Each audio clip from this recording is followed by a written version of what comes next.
Tahu kolak? Pernah makan kolak? Nah, kolak terdiri dari apa? Ubi, pisang, santan, gula. Sujadi dia pun nama? Waktu jadi kolak makan pisang masih rasa pisang kok tidak? Masih. Tapi ada cita rasa baru yang ditambahkan sebagai bagian dari sebuah kebersamaan. Tidak ada upaya saling menghilangkan.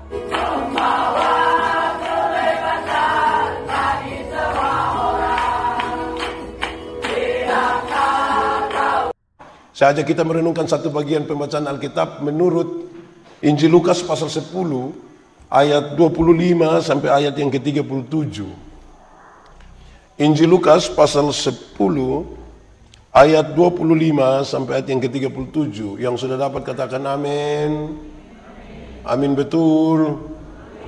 Separuh tidak buka ju amin. Itu semulai dengan tipu itu. Injil Lukas pasal 10 ayat 25 sampai ayat yang ke-37, orang Samaria yang murah hati. Pada suatu kali berdirilah seorang ahli Taurat untuk mencobai Yesus, katanya, "Guru, apa yang harus kuperbuat untuk memperoleh hidup yang kekal?" Jawab Yesus kepadanya, "Apa yang tertulis dalam hukum Taurat? Apa yang kau baca di sana?" Jawab orang itu, "Kasihilah Tuhan Allahmu dengan segenap hatimu dan dengan segenap jiwamu dan dengan segenap kekuatanmu dan dengan segenap akal budimu, dan kasihilah sesama manusia seperti dirimu sendiri." Kata Yesus kepadanya, "Jawabmu itu benar, perbuatlah demikian, maka engkau akan hidup." Tetapi untuk membenarkan dirinya, orang itu berkata kepada Yesus, "Dan siapakah sesamaku manusia?" Jawab Yesus, "Adalah seorang yang turun dari Yerusalem ke Yeriko. Ia jatuh ke tangan penyamun-penyamun yang bukan saja merampoknya habis-habisan, tetapi yang juga memukulinya, dan yang sesudah itu pergi meninggalkannya setengah mati. Kebetulan ada seorang imam turun melalui jalan itu. Ia melihat orang itu, tetapi ia melewatinya dari seberang jalan. Demikian juga seorang Lewi datang ke tempat itu. Ketika ia melihat orang itu, ia melewatinya dari seberang jalan. Lalu datang seorang Samaria yang sedang dalam perjalanan ke tempat itu, dan ketika ia melihat orang itu, tergeraklah hatinya oleh belas kasihan. Ia pergi kepadanya, lalu membalut luka-lukanya sesudah ia menyiraminya dengan minyak dan anggur. Kemudian ia menaikkan orang itu ke atas keledai tunggangannya sendiri, lalu membawanya ke tempat penginapan dan merawatnya. Keesokan harinya, ia menyerahkan 2 dinar kepada pemilik penginapan itu, katanya, "Rawatlah dia, dan jika kau belanjakan lebih dari ini, aku akan menggantinya waktu aku kembali." Siapakah di antara ketiga orang itu, menurut pendapatmu, adalah sesama manusia dari orang yang jatuh ke dalam tangan penyamun itu? Jawab orang itu, "Orang yang telah menunjukkan belas kasihan kepadanya." Kata Yesus kepadanya, "Pergilah dan perbuatlah demikian." Demikian firman Tuhan. Berbahagia setiap orang yang mendengar firman, memelihara dan melakukan dalam hidup setiap hari. Shalom. Saya ulangi, shalom. Lebih kuat lagi, shalom. Ini hari kita merayakan hari ulang tahun yang pertama. Supaya jangan ada yang bilang, "Pak Pendeta, ulang tahun kalau baru pertama itu berarti belum bisa jalan." Saya tidak mulai dari situ. Kenapa? Karena kedewasaan itu ada 3. Kedewasaan ada berapa? 1, kedewasaan biologis. Yang satu kedewasaan biologis. Kedewasaan apa? Kedewasaan biologis itu yang itu hari kita pun berat badan hanya 37. Sekarang 73. Itu dewasa biologis. Itu hari kita pakai celana nomor 27 tidak ada masalah karena perut rata saja. Sekarang ke perut ada 3. Satu di sini, satu di sini. Itu dewasa biologis. Siapapun bisa begitu. Makan tidur, makan tidur, makan tidur, cocok gumuk. Dan hari ini kita bukan merayakan itu. Kedua, dewasa psikologi. Dewasa psikologi tidak tergantung umur dan berat badan. Umur 40 tahun mau tukang tersinggung. Sedikit-sedikit tersinggung, sedikit-sedikit tersinggung, sedikit-sedikit tersinggung. Tersinggung kok sedikit-sedikit. Orang baru lihat dia sedikit, lu lihat apa? Itu hanya badan saya yang besar. Sesungguhnya dia masih. Makanya kalau dia tersinggung di orang banyak, orang suka berkorek. Di sini ada. Dia ada duduk di sini. Oh, itu bahaya itu. Ketiga, dewasa iman. Dewasa apa? Dewasa iman itu tidak tergantung berapa lama kita melayani Tuhan. Dewasa iman tidak tergantung berapa lama kita jadi orang Kristen. Dewasa iman itu kira-kira begini. Ada anak umur 3 tahun, ada meja berat 10 kilo. Anak umur 3 tahun bisa pikul meja yang 10 kilo? Bisa? Tidak bisa. 17 tahun kemudian, itu anak umur 20 tahun. Dia sudah bisa pikul meja yang 10 kilo? Bisa? Yang berubah anak atau meja? Itu dewasa iman. Tidak akan pernah meminta beban menjadi ringan. Tapi dia minta bahu yang semakin kuat. Karena dia tahu, kalau Tuhan izinkan ada masalah, Tuhan tahu dia pun kuat berapa. Orang dewasa iman itu tidak akan menangis meminta beban, tanggungannya menjadi ringan. Dia akan berdoa, Tuhan kasih saya ini bahu yang semakin kuat. Orang dewasa iman tidak akan pernah meminta orang lain yang berubah. Tapi siapa yang berubah? Kita ini kadang-kadang terlalu sibuk suruh orang lain berubah. Tapi kita tidak mau berubah. Ada orang tua yang dia pu anak maki orang, pu anak bilang binatang, dia marah itu anak. Hoi binatang, jangan omong orang bilang binatang. Ini siapa yang berubah? Di sini ada, di Manifu ada. Itu yang faham apa doh? Jangan omong. Weh itu bisa masalah itu. Oke, lanjut. Saudara, dalam pembacaan tadi ada imam, ada orang Lewi, ada orang Samaria. Mau jadi orang mana? Mau jadi orang mana? Yakin bisa jadi orang Samaria? Betul-betul yakin? Terlalu yakin atau yakin saja? Berarti saudara sangat yakin bisa jadi orang Samaria? Amin. Oke, kalau saudara yakin jadi orang Samaria, saudara mesti tahu. Setiap hari saudara harus duduk di jalan antara Yerusalem Yeriko. Tunggu orang kena rampok, saudara tolong. Tunggu orang kena rampok, saudara tolong. Tunggu orang kena rampok, saudara tolong. Bisa? Lama-lama tidak ada yang kena rampok, saudara yang kena rampok. Tapi saudara tetap bisa jadi orang Samaria. Bisa? Bisa? Kok tadi saudara kuat sekali, sekarang kok tambah lemah. Saya mulai ragu dengan saudara ini. Saya mulai ragu ini, saudara. Saudara dengar. Ini kisah dimulai dari tampilnya seorang ahli Taurat. Dia bilang kepada Yesus, Guru, kasih sesama. Dia bilang, kasih Tuhan Allah, kasih sesama manusia. Yesus bilang, jawabanmu itu benar. Pergi dan buatlah, engkau akan hidup. Tapi untuk membenarkan dirinya, orang itu berkata, dan siapakah sesamaku manusia? Lalu Yesus menyatakan perumpamaan ini. Supaya kemudian kita lihat perumpamaan ini sebagai jawaban untuk pertanyaan. Apa yang harus saya perbuat untuk beroleh hidup yang... Yesus bilang adalah seorang turun dari Yerusalem ke Yeriko. Ada yang pernah pisana? Saya juga tidak pernah. Tapi dari apa yang saya baca ini menarik. Jarak Yerusalem Yeriko tidak jauh. Kira-kira 30 km. Kalau 30 km dari sini pi mana? Dari sini pi? Wesau. Oh ya, Welamas. Pokoknya ya 30 km. Tapi jalan itu jalan menurun. Sudah menurun lagi. Itu di tengah hutan berbatu-batu lepas. Ada kira-kira 400 meter di bawah permukaan laut. Dan karena itu tidak ada rumah di situ. Kalau ada orang kena rampok di situ, biar berteriak sampai mau mati juga, tidak ada yang tolong. Tapi kisah itu mengatakan, tapi tiba-tiba ada satu orang jalan dalam perjalanan Yerusalem Yeriko, tidak tahu dia mau pergi mana. Kemungkinan dia ada masalah ini, dia ada jalan di situ.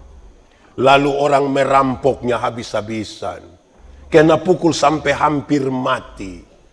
Lalu dalam keadaan hampir mati itu, datanglah imam. Imam itu tolong kok tidak?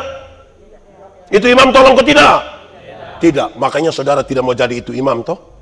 Imam apa kok orang sakit tidak tolong? Tapi jangan cepat-cepat dulu. Kenapa? Imam di bait Allah itu sangat banyak. Ada orang yang setelah ditabiskan jadi imam bisa tidak pernah melayani karena antriannya sangat panjang.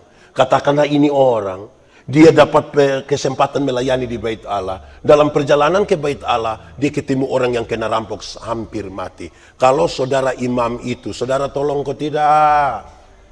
Kalau saudara yang itu imam, ada kesempatan pelayanan di bait Allah, tapi jalan ketemu orang susah, tolong kok tidak? Woi, saya lihat saudara pusing ini. Saudara tolong kok tidak? Tolong kok tidak? Yakin? Kalau saya tergantung siapa yang kena rampok. Kalau dia janda muda, pasti saya tolong, pasti. Itu saya tidak minta. Tapi kalau dia nenek tua satu yang kena rampok, pasti saya bilang, nenek, mungkin ini jalan Tuhan. Tapi tadi saudara mau tolong, saudara luar biasa, mantap. Setelah imam itu, datanglah orang Lewi. Ini orang Lewi tolong kok tidak? Tolong kok tidak? Tidak toh? Makanya saudara tidak mau jadi orang Lewi itu kan? Orang Lewi, apa kok tidak tolong orang? Siapakah orang Lewi? Orang Lewi ialah keluarga dari para imam. Keluarga dari para imam. Ini orang dong dikhususkan untuk urus bait Allah. Ini orang-orang Israel itu, aktivitas mereka di bait Allah sangat tinggi sekali. Dari pagi sampai petang. Sehingga bait Allah harus selalu disiapkan dengan baik. Orang Lewi pun tugas itu. Siap semua dengan baik di situ. Nah saudara lihat. Dalam perjalanan ini orang Lewi mau urus bait Allah. Tiba-tiba ada orang kena rampok hampir mati. Kalau saudara orang Lewi itu saudara tolong. Saya lihat saudara pun pertolongan ini sudah mulai lemah. Saudara tolong kok tidak? Tolong kok tidak? Ragu-ragu. Kalau saya tergantung siapa yang. Lalu yang ketiga, datanglah orang Samaria ini. Ini orang Samaria tolong kok tidak? Tolong kok tidak? Tolong. Makanya saudara rindu jadi itu orang Samaria yang penuh baik hati itu kan? Tapi saudara dengar baik-baik. Kata Samaria yang ditempatkan pada orang ketiga ini, itu yang jadi masalah. Kenapa? Orang Samaria itu tidak bergaul dengan orang Yahudi. Orang Yahudi tidak bergaul dengan orang Samaria. Padahal dong satu keturunan dari keturunan Yakub. Dong bertengkar, dong berkelahi. Setelah Salomo mati, dong bertengkar siapa yang akan ganti Salomo. Ini yang bikin dong bakalai. 10 suku ada di utara, termasuk Samaria. 2 tinggal di selatan. Dong bakalai mati pun. Berarti dong bakalai soal politik. Orang Yahudi tidak tahu orang Samaria supaya pegang gelas satu, dia tidak akan raba, najis. Domba kelai tidak terlalu lama, kira-kira pas di 700 tahun. Di sini ada, yang bakalai kakak adik ada, dong ada di sini, yang bakalai soal warisan ada, kemungkinan memang dong Samaria. Kita mau memperkuat ini persekutuan. Kalau subakalai kakak tidak bisa. Anak kecil itu kalau dia bertengkar, anak kecil yang balari-balari, kalau main kelereng kau bakalai, dong main kelereng bakalai 7 menit kemudian dong berdamai. Tapi kalau dia pembapa dong yang bakalai, biar kakak adik, dia pun kakak akan bilang 7 turunan. Pernah dengar itu kalimat? Pernah? Atau sendiri omong? Di sini ada, yang kakak adik bakalai ada, dong ada duduk di sini, dong majelis ko jemaat. Bakalai. Hai, apa yang terlalu kau mau bakalai? Coba kasih tahu saya, siapa yang terlalu jago di dunia kau mau bakalai? Bikin baik itu yang susah, bikin jahat itu. Saya kalau mau bikin tidak baik, saya angkatin, saya lempar di satu sudah, bakalai sudah. Bikin baik itu yang susah. Usaha bikin baik dulu. Dan saudara tahu, memang kalau kita mau buat baik orang Samaria itu tantangan ada, betul toh? Siap. Saudara ini sudah siap lagi jadi orang Samaria. Mari kita lihat apa yang dilakukan oleh orang Samaria. Ini orang Samaria yang tadi saudara mau jadi ke dia itu, melakukan 7 hal yang saya kira serius sekali. Pertama, ini orang Samaria, dia siram itu orang punya luka-luka pakai anggur. Alkohol yang ada pada anggur itu diharapkan dapat kasih bersih virus-virus. Mantap toh. Bawa anggur. Ada. Di sini ada yang biasa jalan bawa anggur. Dong duduk di muka kok belakang. Kemungkinan dia keturunan Samaria itu. Makanya saya heran, saya yakin saudara pasti dari Samaria ini. Dia pakai anggur, bersihkan, siapa tahu jangan sampai virus toh. Habis pakai anggur itu, dia pakai minyak, oles pakai minyak menurut pembacaan tadi. Kemungkinan besar dia pakai minyak zaitun. Karena salah satu fungsi terbaik dari minyak zaitun ialah menyembuhkan luka. Untuk dua pekerjaan ini, saudara bisa. Tadi yang mau jadi orang Samaria bisa kok. Taruh anggur, di situ taruh minyak, bisa? Mantap, bisa. Tapi saya mau kasih tahu, dua pekerjaan ini dibutuhkan kehati-hatian. Pasti dia bilang begini, tahan sedikit tahan sedikit. Tidak mungkin dia bilang, makanya jangan, tidak mungkin dia bilang begitu. Dia bilang tahan sedikit. Bisa? Bisa! Mantap. Ketiga, dia ambil kain dan dia balut di luka-luka orang itu. Bisa? Masih bisa? Kamu kemarah saya Bisa? Bisa.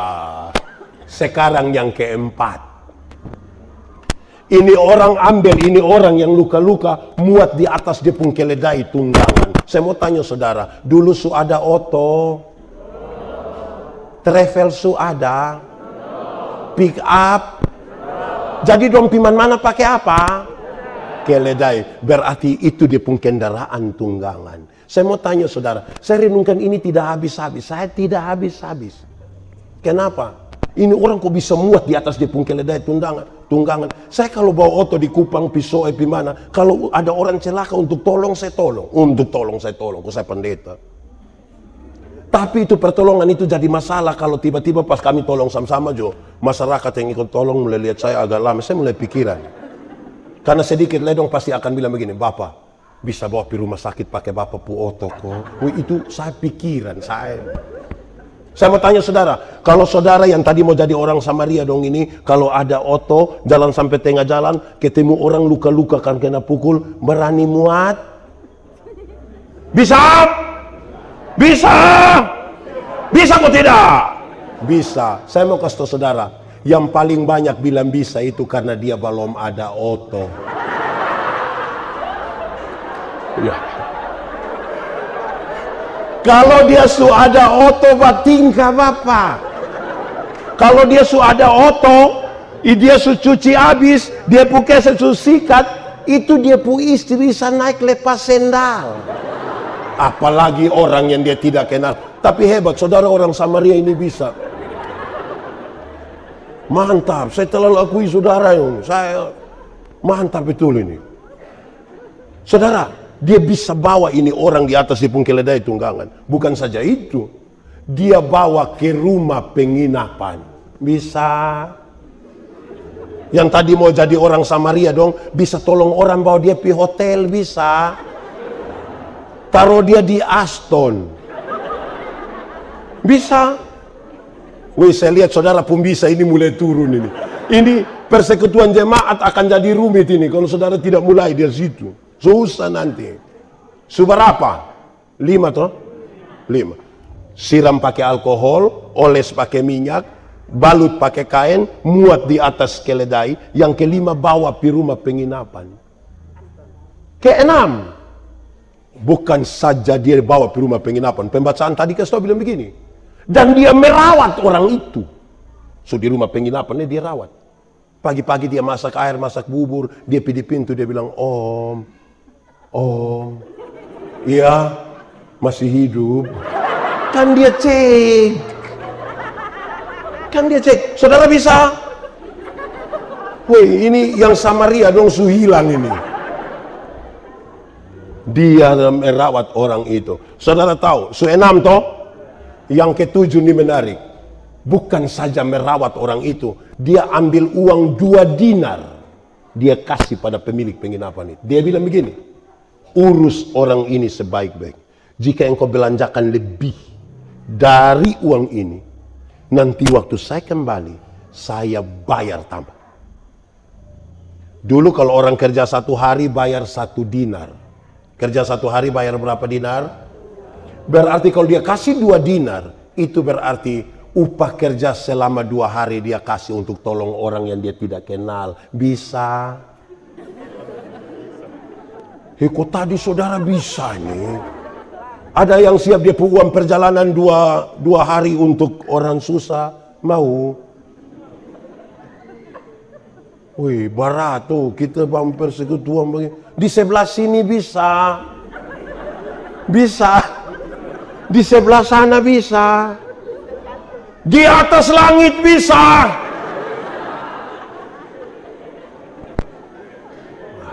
Saudara lihat sekarang. Saudara, mari kita mulai memberi jawaban. Siapakah orang Samaria itu?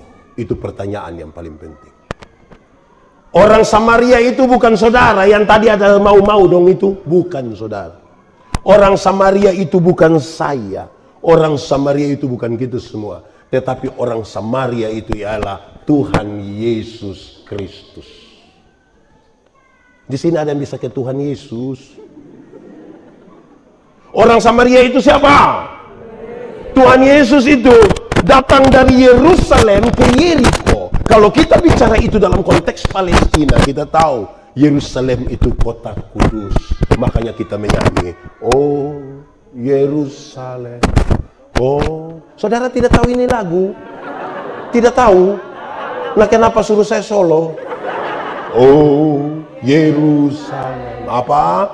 Kota mulia, hatiku rindu. Kemana? Sekali lagi Yerusalem. Oh Yerusalem, kota mulia, rosa, berliku-liku, berbatu-batu lepas, terjal, persis seperti perjalanan Yerusalem Yeriko. Dalam perjalanan Via Dolorosa itu, Yerusalem Yeriko, Tuhan Yesus berjumpa dengan orang-orang yang dirampok hampir mati. Siapakah orang-orang itu? Orang-orang itu ialah kita. Saya, saudara semua. Kitalah orang-orang yang dirampok sehabis-habisnya dalam perjalanan Yerusalem Yeriko. Hampir mati. Siapa yang rampok kita? Siapa yang rampok? Dongson mau omong lagi. Jangan cepat-cepat ju bilang iblis. Karena iblis kadang-kadang tidak tahu apa-apa. Ada kisah Don tulis di Facebook bilang, satu saat iblis minta ketemu dengan Tuhan. Iblis bilang, Tuhan, yo ketemu dulu. Ke mana? Saya mau berhenti jadi iblis. Kenapa? Ini manusia dong so ambil saya pun pekerjaan semua. Kok yang makan uang, yang korupsi dorang, itu pun dong tidak bagi saya. Tapi dong bilang itu saya pun pekerjaan. Yang selingkuh dorang, dong yang berjanji pirak namo jalan 2 orang, dorang tidak ajak saya. Tapi dong bilang itu saya pun pekerjaan. Tuhan lebih ini iblis kasih di dongsa. Saudara, mari kita jujur. Seringkali kita dirampok oleh kerakusan kita, nafsu kita. Kita dirampok sehabis-habisnya, hampir mati di situ. Amin kok. Dalam kondisi hampir mati, tidak ada satu orang pun yang bisa tolong kita. Imam bisa tolong. Orang lebih bisa tolong. Tidak. Kenapa? Ini semua mati. Mau masuk surga, imam bisa tolong. Imam dong itu hanya kasih tunjuk jalan. Saya mau kasih tahu saudara. Ini saya omong ini kalimat banyak orang tidak suka karena anggap merendahkan. Padahal saya tidak bermaksud merendahkan. Saya ingin mengkonfirmasi. Saya bilang begini, masuk surga itu sama ke PWC. Pernah PWC? Masuk surga itu ke WC. Tidak bisa diwakilkan. Bisa diwakilkan. Ada yang mau pergi, saya tanya, kakak, di mana? PWC. Titip bisa. Tidak bisa. Masing-masing pergi sendiri. Betul? Ini imam dong pun tugas hanya kasih tahu, Bapak, WC di situ. Oh iya, pas bab tua jadi bilang, awas anjing. Ya anjing jahat. Tidak, hanya patung sama Bapak, tapi hati-hati. Imam pun tugas di situ. Tapi kita yang amin. Saya mau tanya dulu, kita mesti jawab. Kenapa di ini ibadah ini mama-mama lebih banyak dari bapak-bapak? Coba kasih tahu saya. Apakah ini mama janda semua? Ini dong mama janda. Semua janda. Tidak toh? Berarti pertanyaan lanjutannya bilang, teh bapak. Kok bapak di rumah jaga adek? Bapak lek nane lo terlalu bro. Ini bapak dong, ini juz 1. Bapak-bapak. Banyak bapak-bapak itu tidak mau pergi gereja. Nanti pendeta piko tanya bilang, Bapak, kenapa kok nikah habis datang di gereja? Jubab tua bilang begini, Bapak pendeta, waktu Bapak dong kas nikah kami dua telah menjadi satu. Jadi kalau mama su pergi, itu sama dengan Bapak. Wih, berat. Coba kalau mama su makan sama dengan Bapak su makan, nah baik. Di sini ada Pak Semniti cerita. Ada 2 rumah jauh dari gereja ke hutan. Satu punya anak perempuan, satu punya anak laki-laki.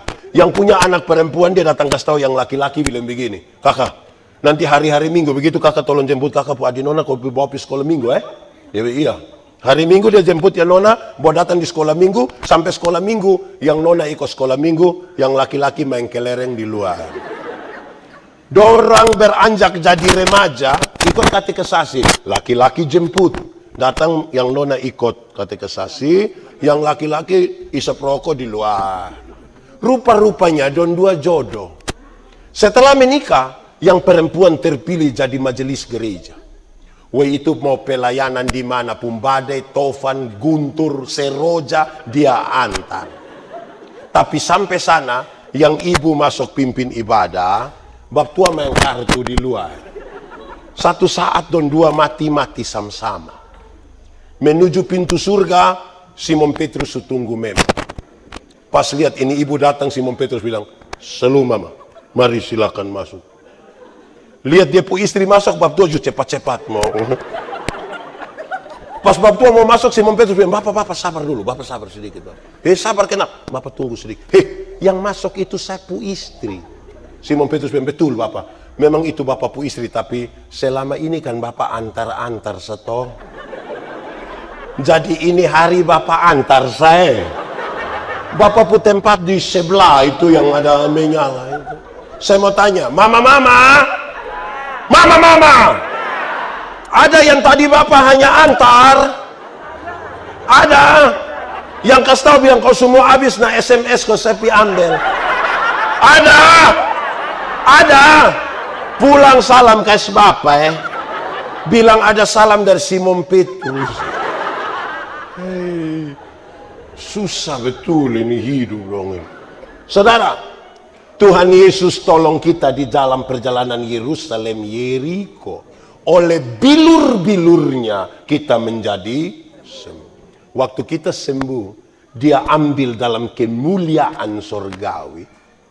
Dengan kereta surgawi, dia titip kita di rumah penginapan. Dan apakah rumah penginapan? Rumah penginapan ialah gereja Tuhan. Rumah penginapan ialah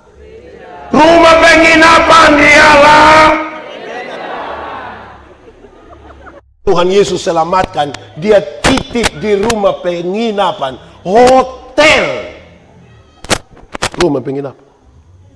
Tapi saya mau kasih tahu, banyak orang yang Tuhan titip di rumah penginapan, as dia bangun lari dari rumah penginapan. Ada orang ini yang 1 tahun mungkin dia gereja 2 kali sah. Natal 1 kali, Paskah 1 kali. Makanya dia pun nama Jemaat Napas. Natal dan karena Natal 1 kali, Pasca 1 kali, maka singkatannya tambah panjang. Napas satu. Jadi pas napas satu-satu tuh tiba-tiba dia mau ibadah. Di sini ada. Daerah sekitar bau mata ada. Dong fam apa? Ada orang ini, Pak Dandim, saya tidak tahu di Papua atau di mana. Ada orang gini yang seumur hidup mungkin gereja 3-4 kali saja. Pertama waktu anak baptis, kedua waktu anak sidi, ketiga waktu anak nikah, dan keempat kemungkinan besar waktu pemakaman dia. Pas pemakaman dia mau pergi mana? Sudah dia di situ sudah.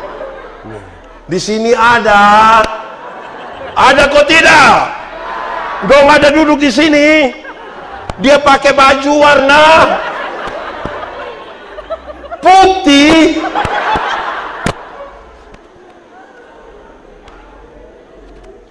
Saudara, itu yang pertama.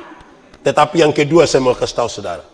Waktu Tuhan titip ini orang di rumah penginapan, Tuhan bilang begini, urus mereka sebaik-baiknya. Dia kasih modal kok tidak? 2 dinar. Dia mau kasih tahu, hei, gereja mesti urus sehabis-habisnya orang-orang yang tinggal di dalam rumah penginapan. Gereja yang urus baik-baik orang yang dititipkan di rumah penginapan, itu gereja diberkati. Tapi kalau gereja tidak urus baik-baik orang yang ditempatkan di rumah penginapan, dia mungkin kolekte banyak, tapi tiap hari nendong bakal laisa soal itu kolekte dong. Di sini ada orang yang dia hanya kasih 2.000 per minggu, berarti 1 bulan 8.000. Tapi dia pun curiga amein majelis dong ini. Hei, di sini ada kok Bang. Wih, kita ini terlalu. Kita pun cara memberi ini juga mengerikan. Ada orang itu yang dia memberi itu dia bungkus. Wih, lu kenapa kasih begitu? Bapak, Alkitab bilang kalau tangan kanan memberi, tangan kiri tidak boleh tahu. Saya tahu. Itu pasti 1.000. Karena 1.000 itu yang dia. Sebab kalau 100.000 tidak mungkin begini. Pasti begini.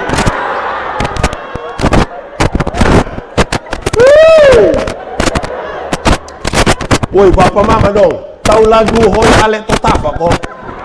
Tahu kok? Kita tepuk tangan ikut saya, kita lihat. Ikut tepuk tangan. 1, 2. Hoi Ale Totafa amnasit mamu panat hiti moni lokonen toti. Dong tidak menyanyi. Hoi muni ipa timor naumat piut. Atau inkuan hena nosom nanukun. Bifekuan hena taikun kali. Kita ini kadang-kadang kita lupa buang kita punya.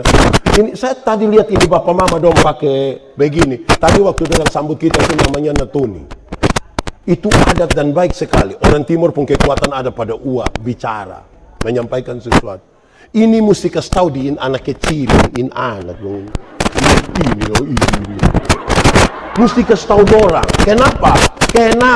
Dengar. Anak sekarang ini kalau suruh dong pakai ini tais, ini selimut, ini motif.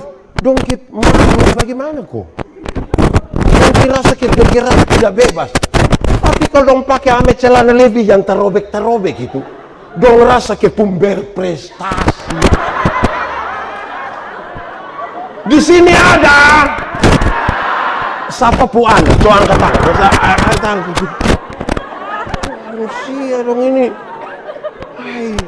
Mesti ajar ini anak dong ini. Dong tidak tahu bahasa timur mah. Hafal ame itu Korea dong. Ini dong.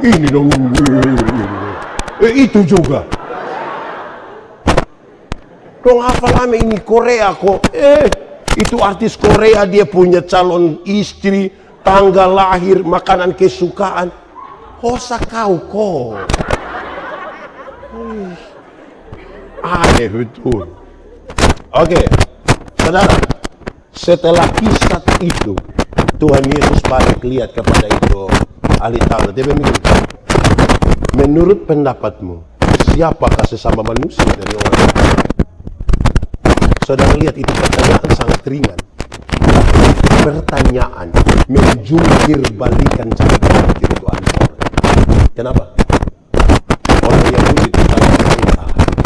Anak-anak orang Yahudi umur 5 tahun itu hafal 10 hukum Taurat umur 5 tahun. Sebagai kita besok mau minta bertanya bilang, hukum ke-6 apa lagi hukum ke... Dong umur 5 tahun. Umur 10 tahun, anak-anak orang Yahudi sudah hafal 613 bab penjabaran dari hukum Taurat. Hafal 613 bab. Kita pun dong yang 10 tahun, itu kenapa di luar situ?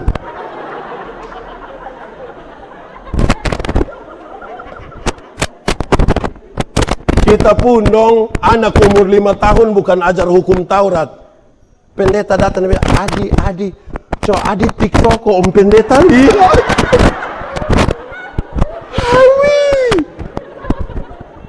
Rusak-rusak susah sampai sini. Woi, saudara, ini pertanyaan berat. Kenapa? Di umur 13 tahun, anak-anak orang Yahudi sudah masuk jadi anak Taurat. Semua yang orang hafal, semua dong lakukan. Semua dong lakukan. Bukan saja lakukan biasa, saudara. Pak Nayoan dong pernah di Israel, pulang datang dia bercerita satu kisah ringan. Dia bilang begini, guide kami di sana orang Yahudi. Pas kami jalan sama-sama, terus pas mau makan roti, jadi kami togor, dia bilang, Pak, mari kita makan sama-sama. Ini yang guide bilang, mari sudah kita sama-sama, masa kita satu tim? Dia bilang tidak. Pak, kenapa tidak mau? Saya ragu dengan Anda, dia bilang. Saya ragu dengan Anda. Kenapa ragu?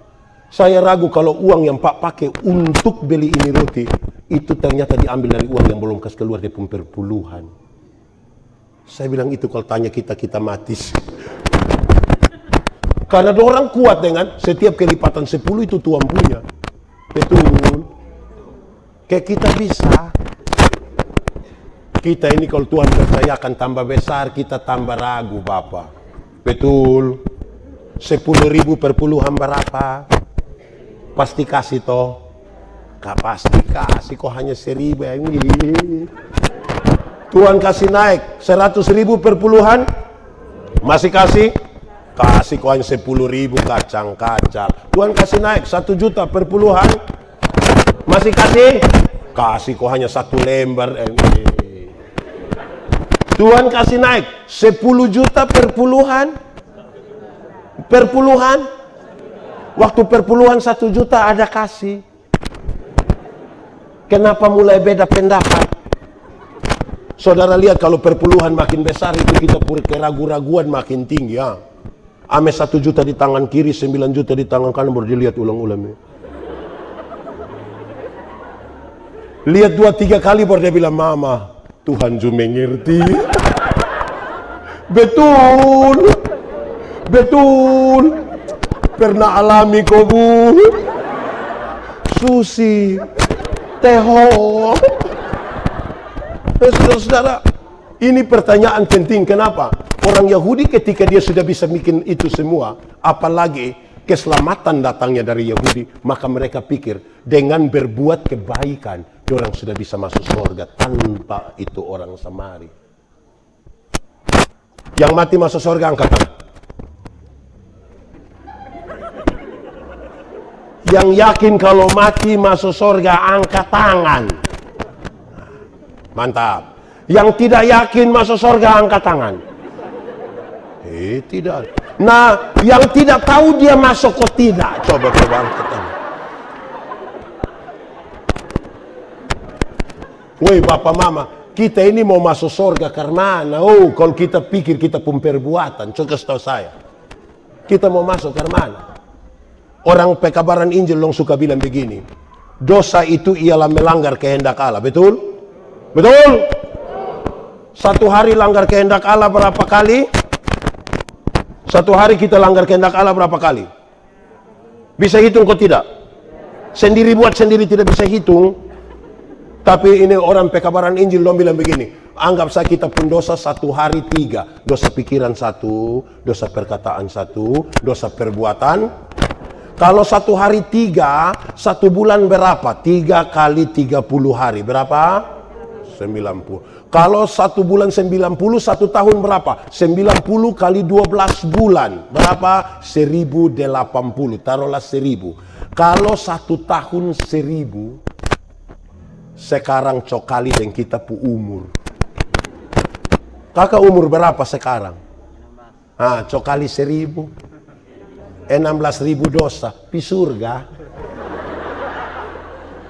Manobe 44 tahun, berarti saya pun 44.000. Masuk surga. Kakak umur berapa? Kali 1000. Itu satu hari 3. Apalagi kalau satu hari tidak bisa hitung. Bisa masuk surga. Upah dosa ialah, itu dosa besar kok kecil? Oh besar, sa kecil tidak. Dosa banyak kok sedikit? Kecil sedikit tidak Dosa ya dosa. Woi, kalau begitu kita tidak mungkin masuk surga karena kita. Amin. Karena itu Tuhan Yesus kasih tahu, sebab oleh kasih karunia kamu diselamatkan oleh iman. Itu bukan hasil pekerjaanmu, tetapi pemberian Allah. Tidak boleh ada orang menyombongkan diri. Saya mau kasih tahu saudara, perbuatan baik itu ungkapan syukur. Anggap saya dan Nando ini kami dua tidak kenal. Saya dapat dia punya nomor telepon, saya telepon, kakak, sebentar malam jam 12 tolong ketemu saya dulu di muka kantor camat. Ini masuk kecamatan mana? Tabenu. Kira-kira dia mau piko tidak? Piko tidak? Tidak. Kami dua tidak kenal, dia ada ayam 1 di rumah. Kira-kira saya pergi di rumah dia kasih saya itu ayam kok tidak? Tidak. Sekarang saya ganti di pertanyaan. Saya mau kasih dia oto baru 10 kilometer. Kira-kira dia mau kok tidak? Mau toh? Terus saya kasih dia oto baru 1, Pajero Sport. Harga kira-kira 700 juta. Waktu dia dapat itu oto baru dari saya, cuma-cuma, ada perubahan perilaku dari dia ke saya kok tidak? Ada kok tidak? Kira-kira saya telepon jam 12 malam nanti dia datang kok tidak? Saya pergi dia rumah ada ayam 1 dia kasih kok tidak? Nah kenapa kok takuju dia sebaik begini? Karena dia sudah dapat sesuatu yang cuma-cuma toh. Wih, kalau kita sudah ditolong oleh Tuhan di jalan Yerusalem Yeriko, itu kita jangan omong soal pemberian bagi Tuhan, soal perbuatan. Kan itu ungkapan syukur. Itu ungkapan syukur. Kita ini memberi bagi Tuhan, itu bukan sumbangan. Persembahan. Kata dasarnya sembah, bukan sumbang. Di sini ada yang lebih kaya dari Tuhan, supaya dia sumbang amekes Tuhan. Kasih 200.000 baca di mimbar kecil. Terima kasih untuk keluarga. 200.000 rupiah untuk pembangunan gereja. Jul kedua jangan menobe bangun kau bilang. Terima kasih. Terima kasih. Memang sudah terlalu kita hidup. Tuhan Yesus kasih ingat dia. Kamu tetap butuh itu orang Samaria. Kamu bukan orang baik.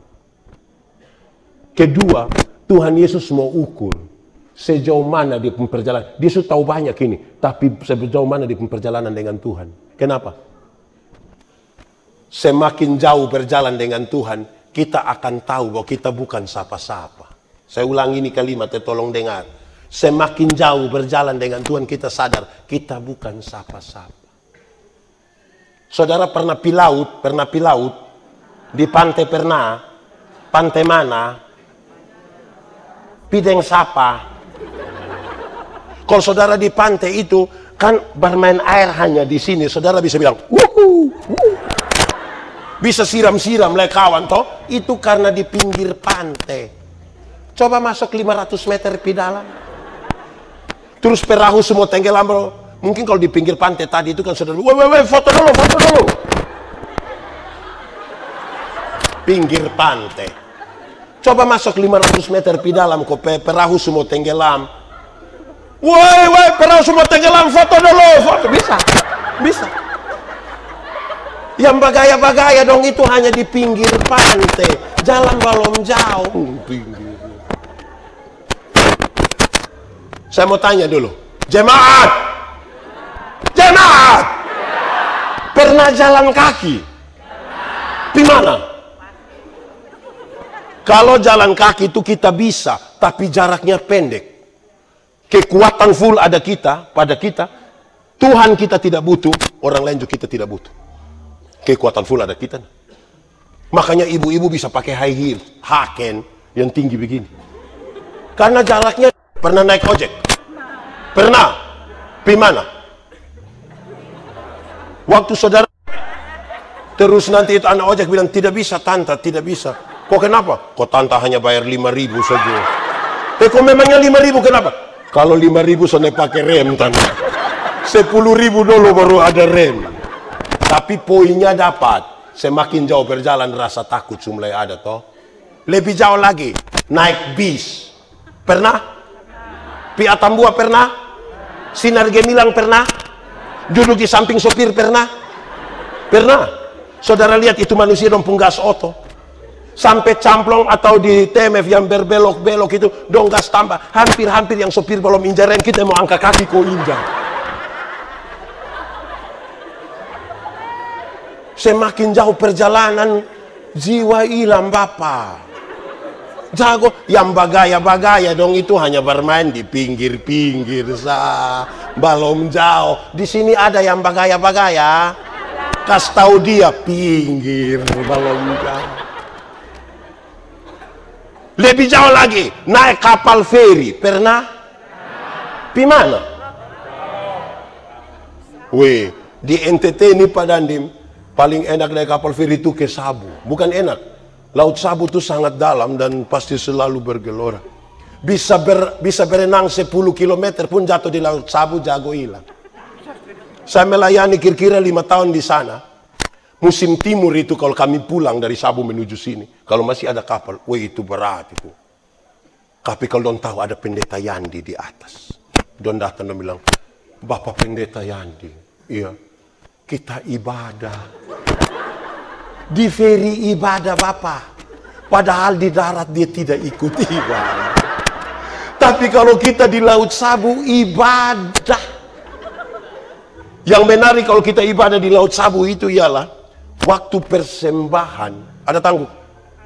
Mana? Coba ambil!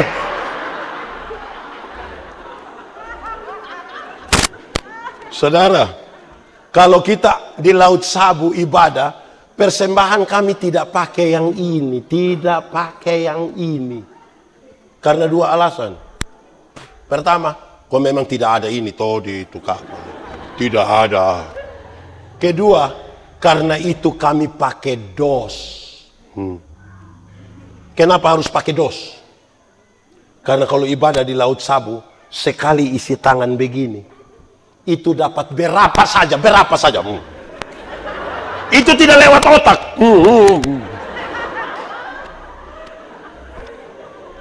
Beda kalau ibadah di darat. Beda. Betul kok tidak? Termasuk yang sebentar ini.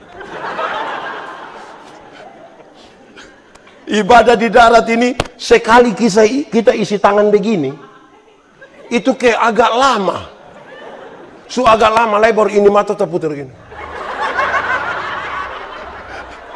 Ini mata kayak ada firasat itu. Terus dia ambil, dia isi, petugas yang bawa persembahan sudah lewat pada kayak kenapa? Saya isi yang merah ini. Di Laut Sabu tidak apa-apa.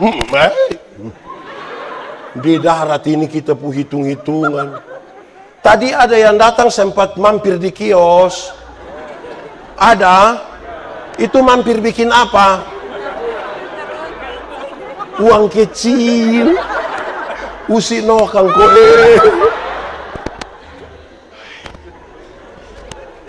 Lebih jauh lagi. Naik pesawat. Pernah?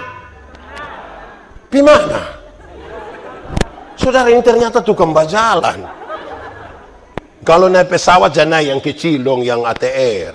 Naik yang Airbus, yang Boeing. Itu dia terbang kira-kira 36.000 kaki. 36.000 kaki berarti kira-kira 12 kilometer di Nenotunan. Weh, kalau 12.000 kaki itu pesawat belum jatuh kita sudah mati. Belum jatuh kita sudah mati. Dia baru begini, mati sudah. Dia mati.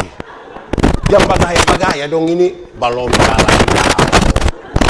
Saudara tahu, kalau sudah ketinggian 12 kilometer itu bisa lepas itu seat belt, itu bisa jalan-jalan. Tidak rencana buang air kecil, sengaja pi belakang. Nanti tiba-tiba lampu seat beltnya menyala kembali, sabuk pengaman pun lampu menyala, terus ada suara bilang begini,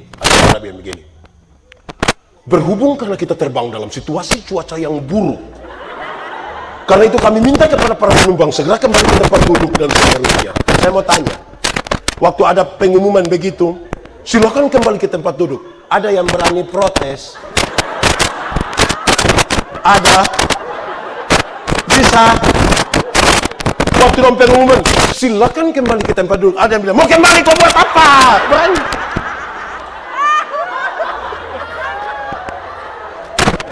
Jago hilang Bapak. Itu mau kencing tunda. Itu dia kembali duduk begini, ada anak kecil satu ribut di situ, dia akan korek bilang, adik doa. Berat. Jemaat. Di ketinggian 12 km itu kecepatan pesawat itu kira-kira 900 km per jam. 900 km itu berarti Rossi juga kalah.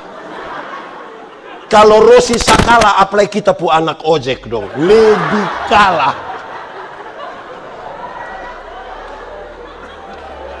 Di kecepatan pesawat yang seperti itu, pesawat berani tabrak awan sedikit, pesawat guncang, pasti guncang. Nah itu menarik. Pas dia kincang-kincang tabrak pesawat kok guncang, semua orang di atas pesawat langsung, Yesus.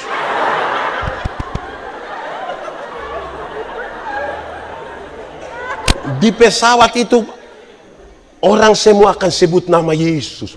Yesus. Kalau di darat lain, kaget bamaki Bapak. Saya belum pernah dengar orang bamaki di atas pesawat, belum pernah. Saya mau tanya, di sini ada yang tukang bamaki? Dia ada di sini. Coba tunjuk dia, kok saya lihat. Coba tunjuk, kok saya lihat dia. Kalau ada yang tukang bamaki di sini, kita pas bulan Februari kok suruh berangkat. Saya yakin itu pulang satu persekutuan doa di depo rumah, saya yakin. Yang bagaya-bagaya dong itu belum jalan jauh. Pinggir.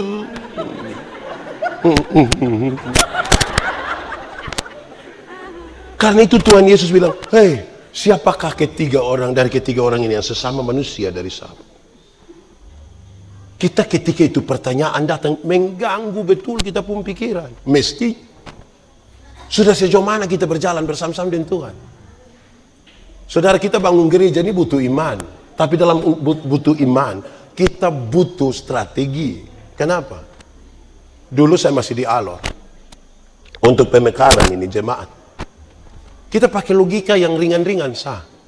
Kita pun pertanyaan bilang begini. Bapak izin Bapak. Bapak anak berapa? 5 orang. Bapak tua ini kerja sendiri kasih makan anak 5 orang tambah istri 1. Tambah bapak tua pun diri. Berarti 1 orang yang kerja kasih makan berapa orang? 7. Bagaimana kita 100 orang kasih makan 1 pendeta? Sudah bisa. 1 orang kasih makan 7 orang bisa. Di sini berapa kakak? 100. Kasih makan 1 orang masih tidak bisa. Bapak minta maaf. Bapak ada rumah. Siapa yang buat ke Bapak itu rumah? Bikin sendiri. Bapak tua sendiri bikin rumah bisa. Habis kita semua bikin satu rumah tidak bisa. Coba kasih saya. Bapak ada rumah. Siapa yang bikin? Bapak bikin sendiri bisa. Masa kok kita rame-rame kerja satu rumah tidak bisa?